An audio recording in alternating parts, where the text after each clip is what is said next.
it is time for the game.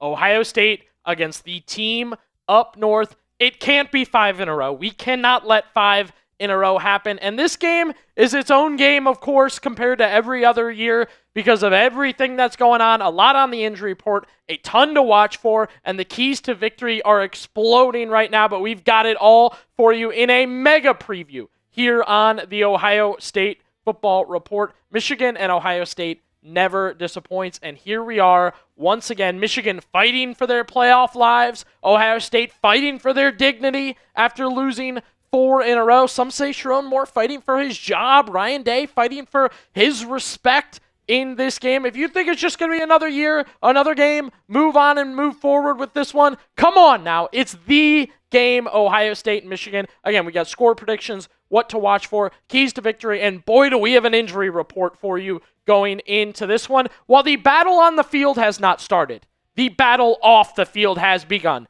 The sub-battle has begun between the Ohio State Football Report and the Michigan Football Report. We said we're going to start Monday, take it to Friday night before the game. Right now we're cooking, folks. We got that lead early. Got to make sure we take it home, though. So if you're a Buckeye fan watching this bad boy, you haven't subbed yet, you want to win the sub battle, you want to beat Michigan before the game has even begun. And my boss, James Yoder, who we're going to talk about plenty in this one, by the way, he noted whoever wins the sub battle usually wins the game. Math is there. Make sure you hit that sub button right now. All right, if you have watched all our Ohio State injury news, injury rumor videos, you know there's a ton of drama going on with the Buckeyes. Equal amount of drama going on right now for the Michigan Wolverines. Key players injured, key players with drama going on, a lot happening. First off, you got the top 2 guys, Samaj Morgan and Ernest Hausman. They aren't technically injured, but they're being kind of listed as day-to-day and other terms going on there. There's a crazy amount happening right now with these teams. All these guys are key players. Justice Haynes has been out for a minute, and his designation has been for a minute. Wanted to put him out there because we've featured him in other videos talking about his importance. Rod Moore's a good player. He's going to be out for this game as well. Jordan Marshall has a shoulder injury. He is questionable, but many think he'll play. And then running through the other, Samaj Morgan, who, again, no confirmed injury, just out for that game last week. There's some drama, some rumors behind the scenes, and then he gets a will be fine in Sharon Moore's press conference.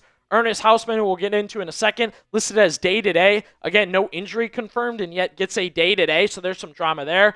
Rod Moore, likely done for the year. That's a key piece of their secondary. And then Max Bredesen, a tough player. This is a 2-time captain for them, fullback, tight end, blocker, extraordinaire, can catch passes, a real help in the run game, in a walking boot last week, on crutches on the sideline. That's been a drama thing because it's giving fans the thumbs up and yet getting x-rays. Sharon Moore noting, if anybody can push through it, it's Max. I know our Michigan Football Report has been talking a lot about his role and what they're going to be missing with a blocker like that. And I mentioned Ernest Hausman. That's just an interesting story. Again, I'm not as tied to it, so this is a good reason to go check out the Michigan Football Report channel. They're breaking this down further and more complete, posting things online, talking, immersed right now in his religious experience and that walk of life, and didn't travel to the game last week for non-injury reasons. It's a real situation with Hausman going on right now. And again, that is a key linebacker, key piece of that defense for Michigan. So they're missing some guys. They will get some of these guys to play. We're waiting on official word on guys like Hausman and Morgan and Marshall. But all over the place and drama-filled for the Michigan availability report. I say availability because no confirmed injuries for guys like Morgan and Hausman, and yet you guys got guys like Moore, who's out, Bredesen, they're hoping he'll play, but, doesn't look likely. So a wild availability report for Michigan. And then, of course, where the Buckeyes are at right now. But scratch that. We recently got news, which we'll get to in a second. Jeremiah Smith, Carnell Tate, Quincy Porter, who we thought would step up and play in the absence of those wide receivers. He was not available last week. And then Lorenzo Styles Jr. hurt his shoulder in that game against Rutgers. We did get an update on him from Ryan Day. Nothing crazy, nothing like, to take and run with. Just the idea that Styles will practice Tuesday, and Ryan Day said at that point they will see where he's at. But I know you guys want to get to the receivers, right? Jeremiah Smith and Carnell Tate. I did an at-home video last night, if you didn't watch it, because it was breaking news. Jeremiah Smith will be on the Caleb Downs podcast Wednesday. We got a 20-second clip that everybody went nuts over, because in that clip, Jeremiah Smith said, I should be good to go Saturday. Yes, the Buckeyes should have their best receiver, in my opinion, the best receiver in the country on Saturday. So that was music to Buckeye fans' ears. Then Ryan Day, talking about both receivers, but this is what you get for Carnell Tate. And again, Ryan Day did speak at his press conference, but he reiterated what he'd been saying is the guys are trying to get back, guys are trying to get healthy. But you can see in this quote, people like that he said, this was on the phrasing of, which shout out to the media here, I liked this question from them. Are they trending in the right direction? Are they heading in a positive or the right direction? They are. They're going to continue to get some rest, have a good day of rehab. They'll wake up in the morning and see how they're doing. Nobody wants to play more than those two guys. So I love that. Tate looks good.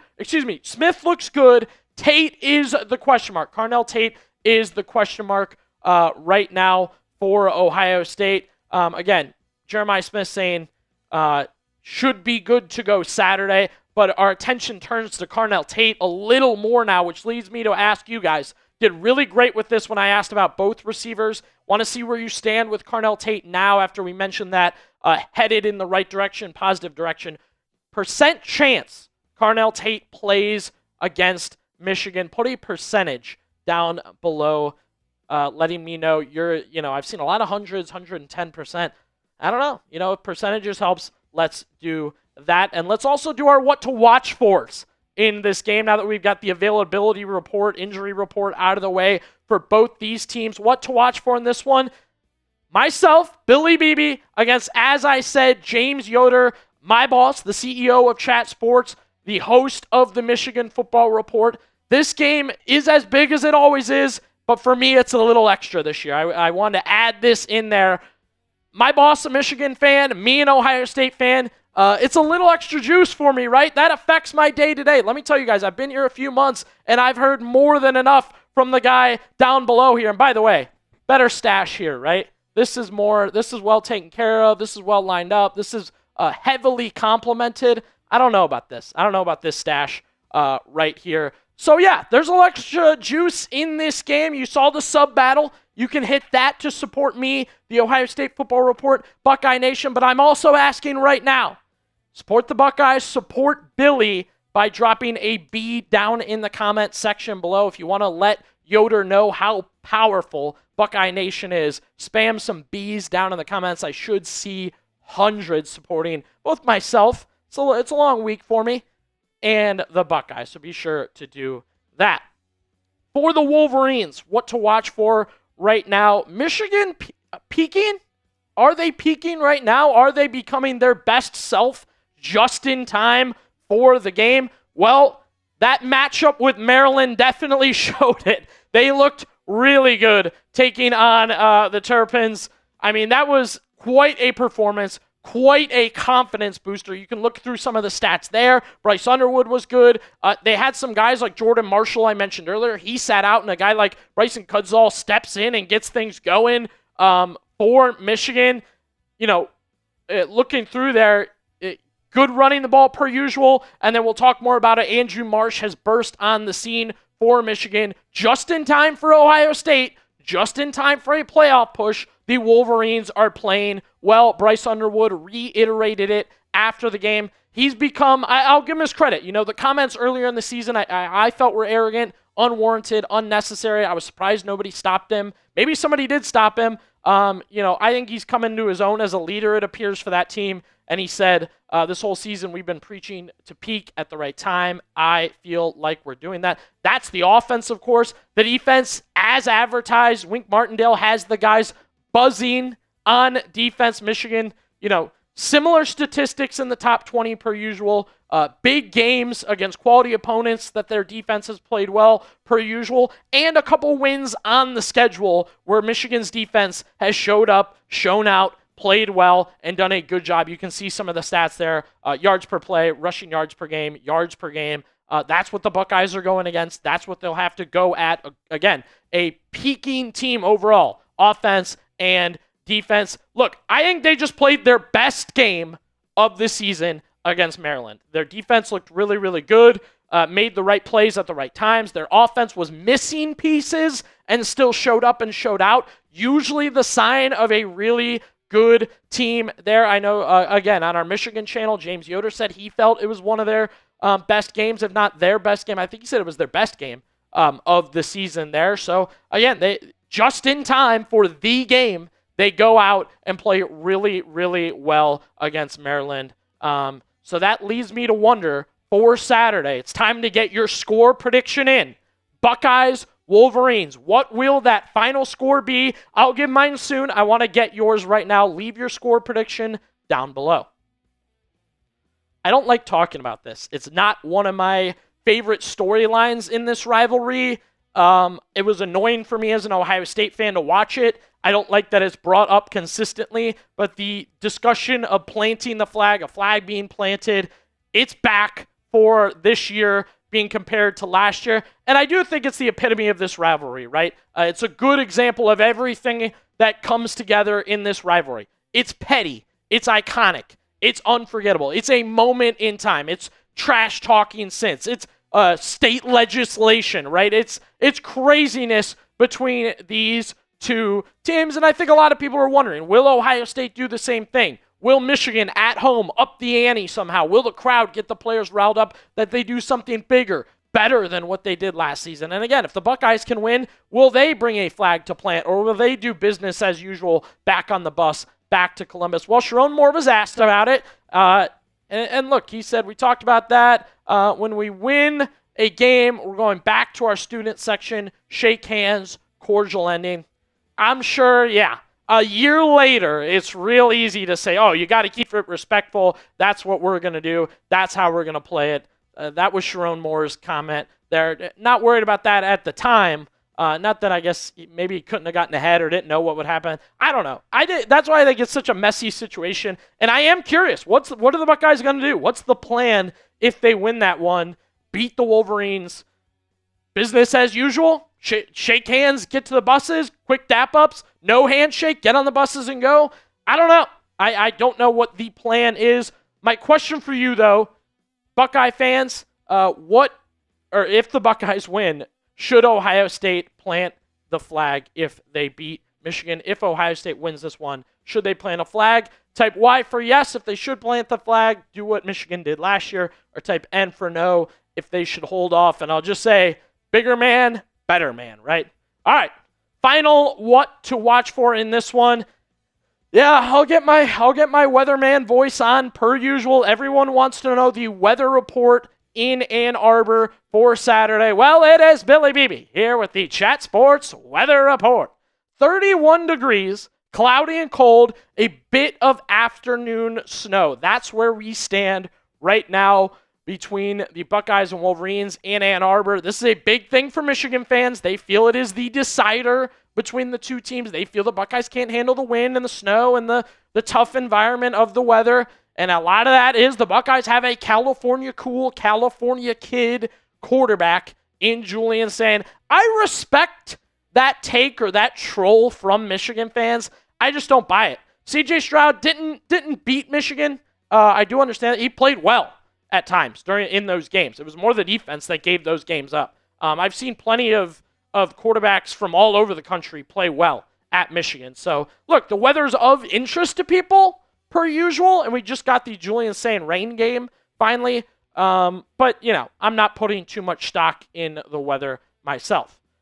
Look, right now, I do want to let you guys know this episode brought to you by PrizePicks. It's the holiday season, best time of year for sports, bowl games, basketball matchups, playoff pushes. It's all happening at once. And while you and I are out here making decisions every day, what gifts to buy, what to eat, which game to watch, there is one place where it feels good to be right: PrizePicks. PrizePicks, simple to play. Just pick more or less on at least 2 player stat projections, and if you get your picks right, you could cash in. And there's so many different sports that you could get in it with. A 2-pick power play here for a great matchup. I'm really excited for Sunday. DK Metcalf, I took more on this. I'm big on the rushing plus receiving, so you can get either.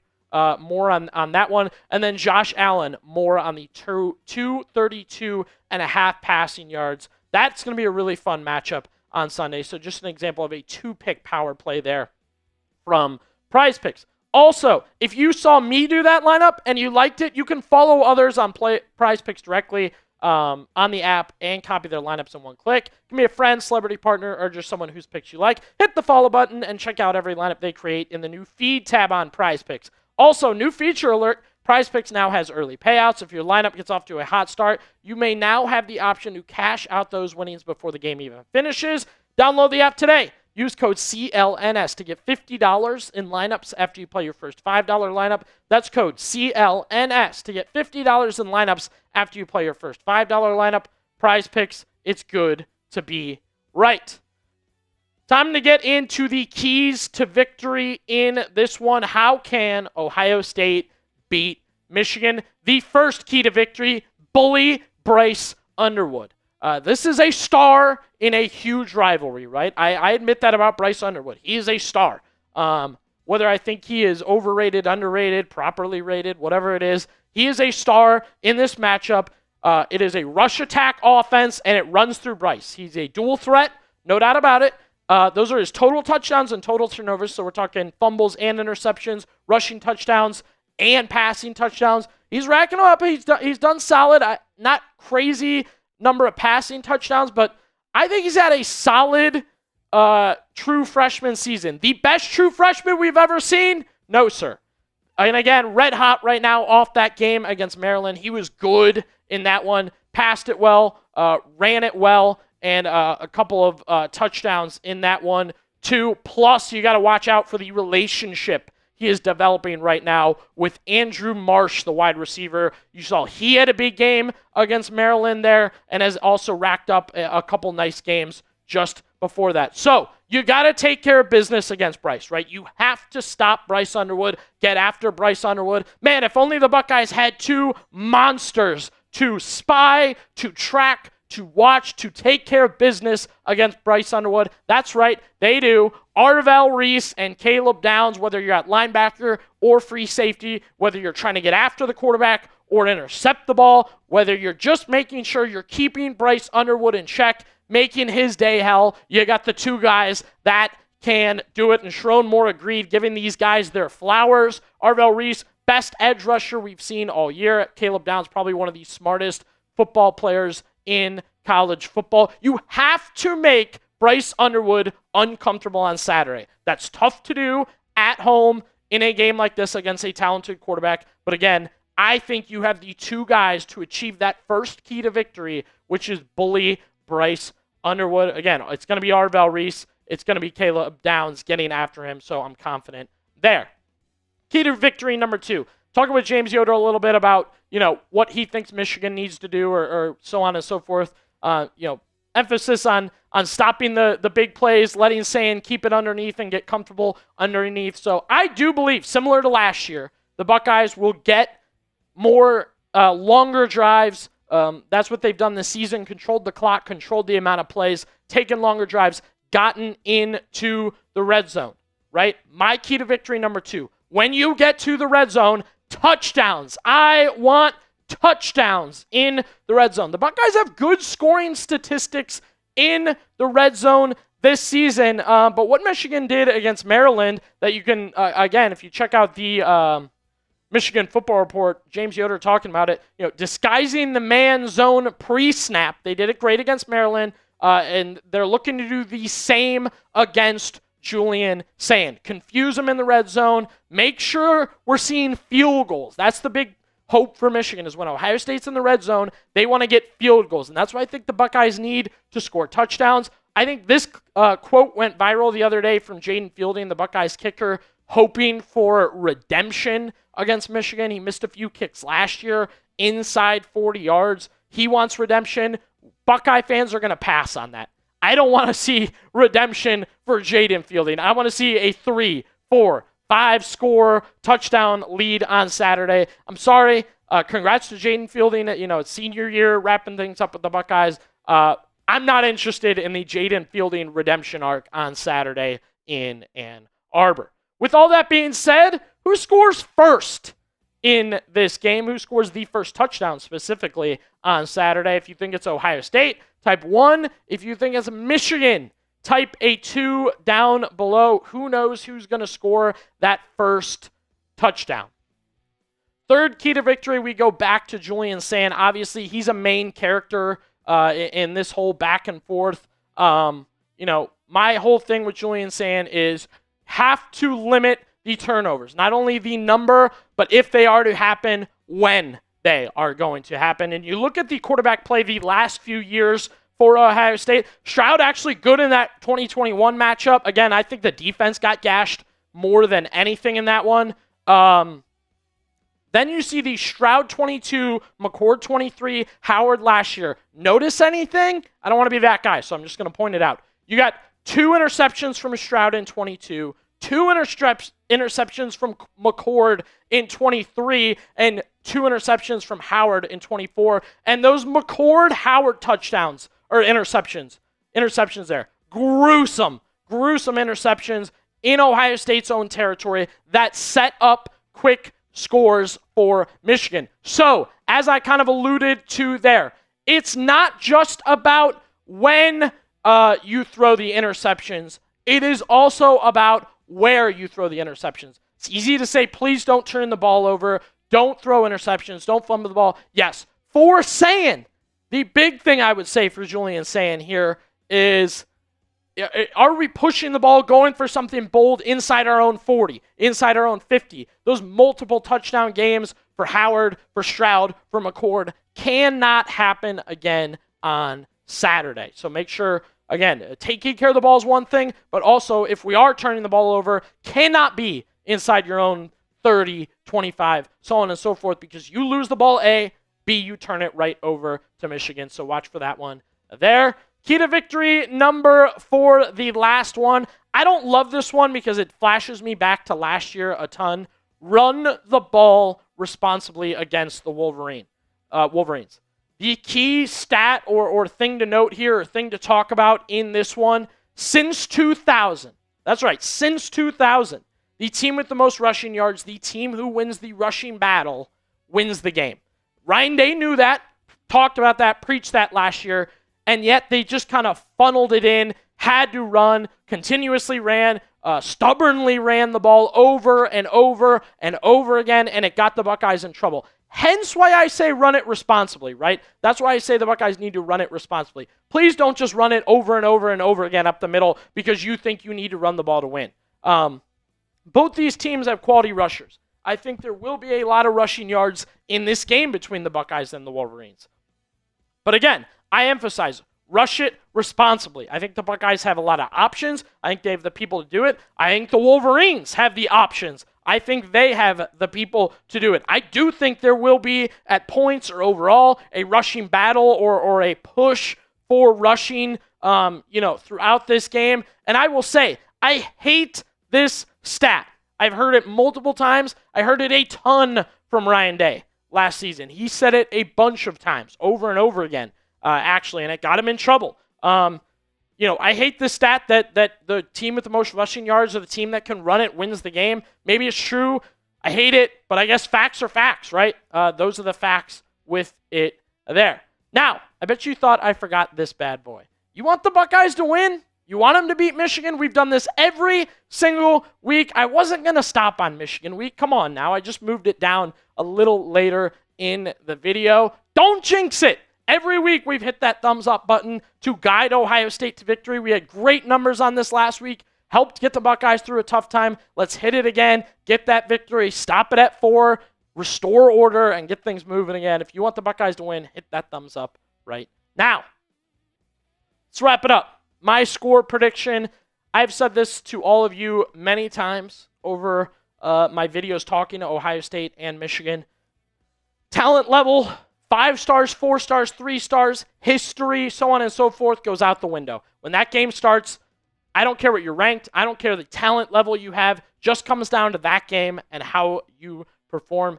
I think last year's the best example. Ohio State with their highest number ever, favored to win in that one, and they lost by a field goal. I take it to Saturday. I think it's a one-score game. I think the Buckeyes defense steps up when it matters most. We will have our watch party here on the Ohio State Football Report, so be sure to tune in as you watch the Buckeyes win 28-21. Order restored. Buckeyes back on top. I'll hit you with an OH. You'll hit me with a